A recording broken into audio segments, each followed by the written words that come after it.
welcome back to the show. Well, she is the internationally acclaimed baby whisperer, whose specialty is helping parents get their hard-to-settle babies to sleep and into a regular rhythm of feeding and sleeping. But while her methods have earned her much admiration, they've also attracted a fair share of detractors. We're talking about Tizzy Hall, and she joins us now. Morning to you, Tizzy. Good morning. Welcome back. Good to have you on the show again. Thank you for having me on again. Remind us about what you really believe is the key to getting your baby into a good routine.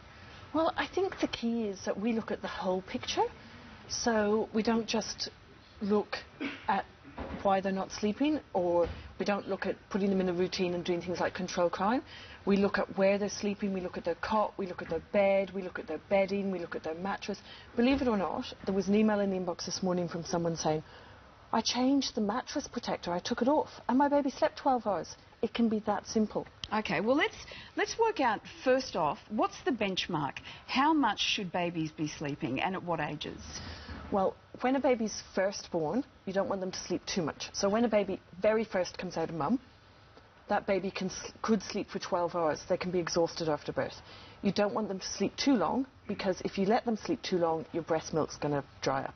So at first, you wake a newborn baby every 3 hours during the day and 5 hours at night. Then as they get a bit older, so let's say 8 weeks, by 8 weeks we should see them sleeping about 2 sleeps of about 2¼ hours during the day and 12 hours overnight, but with feeds. So, you know, you put them to bed at 7 o'clock, you wake them at 10:30 for a feed, then you either set your alarm clock or they wake you for a feed during the night. Yep. Then by about 4 months, they should be sleeping night. And if they're not, we look at why.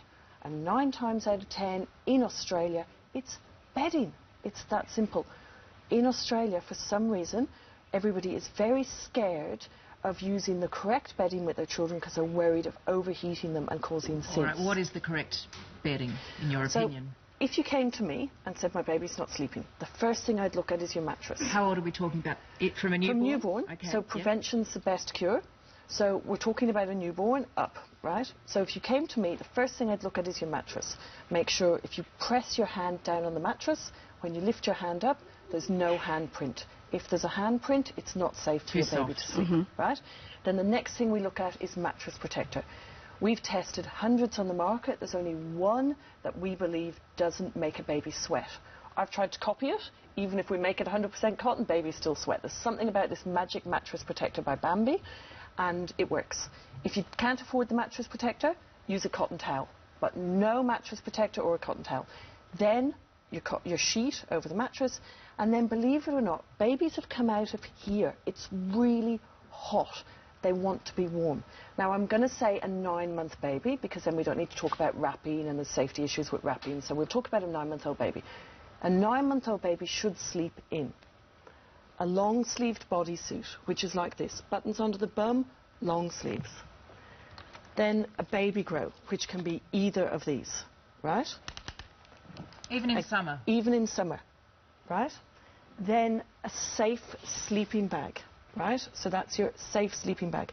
Now, a safe sleeping bag should have a zip, excuse me, should have a zip down the front, should not have shoulder poppers, and should be made of like shirt material, not jersey cotton, which stretches, right?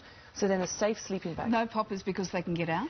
Because if a child has poppers and they're lying in the cot and they stand up on the sleeping bag, imagine them standing up, the popper's open, next thing they're in the cot with the sleeping bag off, and it fails the safe hand test. Oh, right. So they've got this loose bedding in the cot because the poppers have come undone and it's fallen off the baby, right? Now, this is where people go, oh, my goodness, this is ridiculous.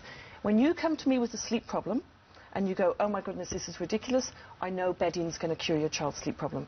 As soon as you say that, I know you're not using the right bedding. So all of this, right, for a 9-month-old baby, so no longer swaddled, sleeping on their back with their face and head uncovered, and then cotton blankets. Now, we start off with 6 layers of these type of cotton blankets, right? Now, you're going to go, that's crazy. And expensive. And expensive. Well, the tip is, okay, so these cotton blankets, you don't have to buy 6. This is 1 folded in 4. Your average 6-month-old baby, you get 4 blankets out of 1. Right. Do you understand? Yeah. Over the baby. Now, so you're going to go, that's crazy. Okay, We're let me running out of explain. time. Yeah. Okay, let me very quickly explain. The average adult in Australia sleeps under a 15-tog duvet, right? The average cotton blanket you buy in Australia is 0.2 tog. So I would never say to put this many on your baby, but if you wanted the equivalent to you, it would be 74 layers. Okay, You would so never that's do it. obviously talking about a warmth issue. Yeah. There are so many areas that we didn't get to cover, so we are going to make sure that we get you back on the show very, very soon to sort of go into some of those other areas and things that mums will say, that's all fine, but I've got other issues as well. So we will get you back very soon. Tizzy, Great. thank you very Thanks, much for that. Tizzy. Thanks very much. And to find out more about Tizzy's methods, you can head to her website, www.saveoursleep.com.au.